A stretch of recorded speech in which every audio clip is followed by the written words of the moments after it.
Bon, aujourd'hui, je suis au box, là où je bricole d'habitude, pour parler de ce qui se trouve dans ce carton. Je m'installe un petit peu mieux et j'arrive tout de suite. Bon, comme je disais, je suis au box, c'est ici que j'ai remis en route le FZ6 l'an dernier et depuis j'ai continué à m'équiper en outils en tout genre, hein, principalement des outils à main, bref. Et je sais pas trop comment, mais la marque Vevor a dû voir la restauration du FZ6 et s'est dit qu'il me manquerait un bac ultrason pour les prochains projets. Et bien, ils sont mis dans le mille parce que c'est une machine dont je voulais m'équiper depuis très longtemps. Ce bac ultrason, il est dans ce petit carton, on va regarder ça tout de suite. C'est bien, il est bien protégé, il est énorme, il est énorme. Zic, on va le sortir de sa boîte. Oh, il y a des choses intéressantes déjà. Oh, c'est pas mal, j'ai vu la boule à thé là, c'est pas mal, boule à thé. Et donc, ce nettoyeur à ultrasons ou bac à ultrasons, c'est le modèle de 15 litres de capacité de chez Vevor. On voit tout de suite que c'est pas un petit format, hein, comparé à ma main. C'est donc une cuve de 15 litres, je l'ai dit, elle est en acier inox et elle est assez grande pour contenir des pièces moyennes, hein, comme 1 ou 2 carbus. Une rampe de carbu, j'ai peut-être un doute en largeur, ou alors on le met comme ça. Bref, on pourrait aussi s'occuper d'étriers de frein, 10 paires de lunettes ou encore quelques kilos de bijoux. Et ça fonctionne justement sur les pièces sales, mais aussi les pièces rouillées. Donc ça, c'est vraiment pas mal. Le câble d'alimentation, ok. On a un tuyau, pourquoi ? Pour l'évacuation du liquide ici, on va en reparler un petit peu plus tard. Une boule à thé, hein, c'est rien de plus que ça, on peut s'en servir le dimanche pour faire son petit Earl Grey. C'est pour les pièces les plus petites, des gicleurs de carbu ou des choses comme ça. Donc ça, très bien, j'achèterai un petit panier supplémentaire, je pense, un peu plus tard. On a du ruban téflon pour l'étanchéité, encore une fois, de l'évacuation, donc ça c'est bien. Chouette attention de la part de Vevor, le manuel. Et donc ce gros panier où on peut mettre toutes nos affaires dedans, c'est purement énorme.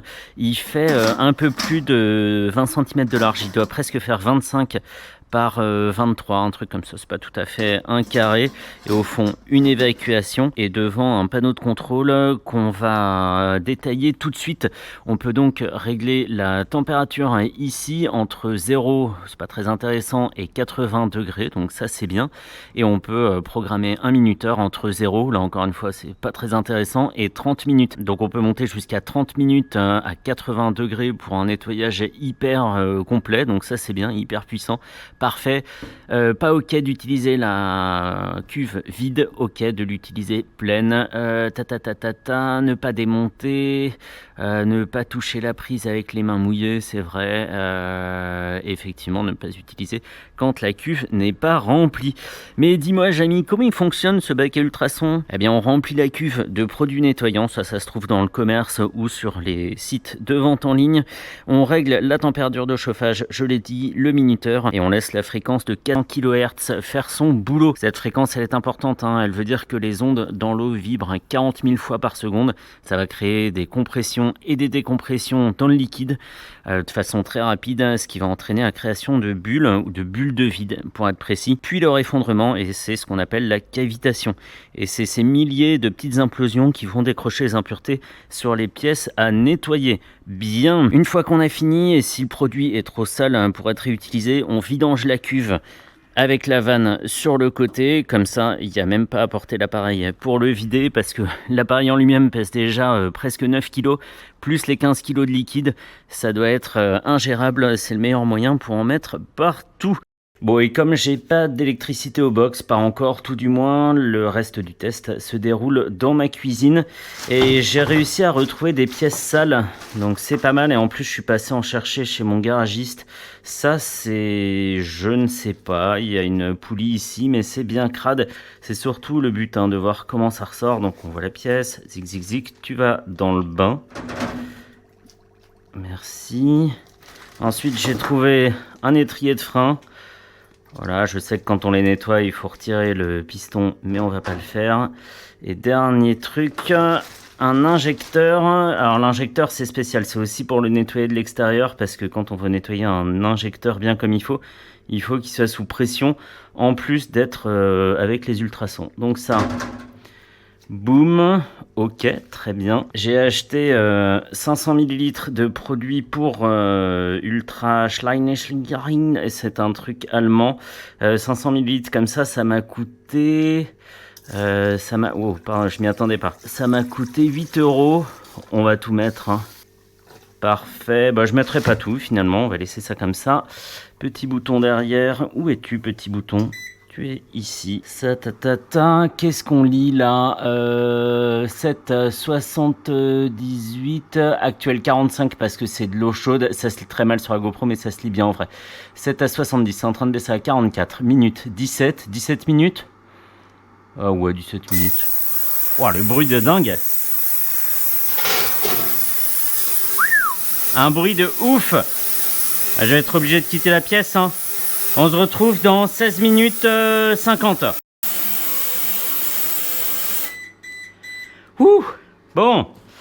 J'avais mis ça pour éviter les vibrations du couvercle. À mon avis, il faudrait mettre un petit joint en caoutchouc en dessous pour être sûr que ça fasse pas ces vibrations hyper désagréables là. Allez, apportez-moi une paille, je vais goûter. Bon, ce qu'on va faire, comme j'ai branché le tuyau, on va vider par là. Hop, adios. Je crois que j'ai bien mis le téflon. Et ça coule là. Parfait. Hop, les pièces commencent à apparaître. Oh, l'étrier de frein, il est canon. Il faut juste frotter un petit peu, mais le coucher de l'étrier, il est comme neuf. Incroyable, c'est bouillant. Là, je pense qu'il faut simplement frotter, ça va partir. Hop, très bien. Et de une. Celle-ci est dingue. Oh, mais il n'y a plus qu'à faire un micro-billage et c'est bon quoi. Je sais pas à quel point c'est mauvais pour les roulements. Ça doit sûrement pas être très bon puisque ça retient le gras, etc. Mais pour tout le reste, incroyable. Je me vois presque dedans. Non mais la pièce est ouf. Et le top, c'est que ça va même là-dedans, là, dans le trou. C'est dingue. Et ça a dû nettoyer aussi dedans. Donc ça c'est bien. C'est peut-être un... C'est pas un tendeur de courroie ça? Et pourquoi cette grosse partie au milieu? Je sais pas. Bref. Hop. Et l'injecteur. L'injecteur est très très beau aussi. C'est un injecteur ce qui m'a filé? Mais non, c'est pas un injecteur, c'est un... Mais si, c'est un injecteur. Bon, l'injecteur, c'était juste pour l'exemple. Mais il est quand même très très joli. Tout est très joli. Ça valait bien le coup de supporter ce bruit strident absolument infâme. Et l'étrier est dingue. Et là, si on peut éteindre derrière... Hop là, merci. Merci. Hop, le fond de la cuve est pas si crassou. Ça se nettoie facilement avec un coup d'éponge. Et le panier est franchement géant. J'avais la place de mettre encore pas mal de pièces dedans. Merci beaucoup à Vevor de m'avoir envoyé le produit. Ça va me servir dans toutes mes restaurations futures que j'espère prochaines et même très prochaines. J'ai vraiment hâte de l'utiliser à bloc. Il y a juste la quantité de produit qu'il va peut-être falloir ajuster parce que si à chaque fois c'est 8 € pour 10 ou 15 litres d'eau, ça va peut-être faire un peu cher à nettoyage, mais en remplissant la cuve et en changeant pas l'eau à chaque fois, ça peut le faire, ça peut le faire. Ah, trop bien, hyper content.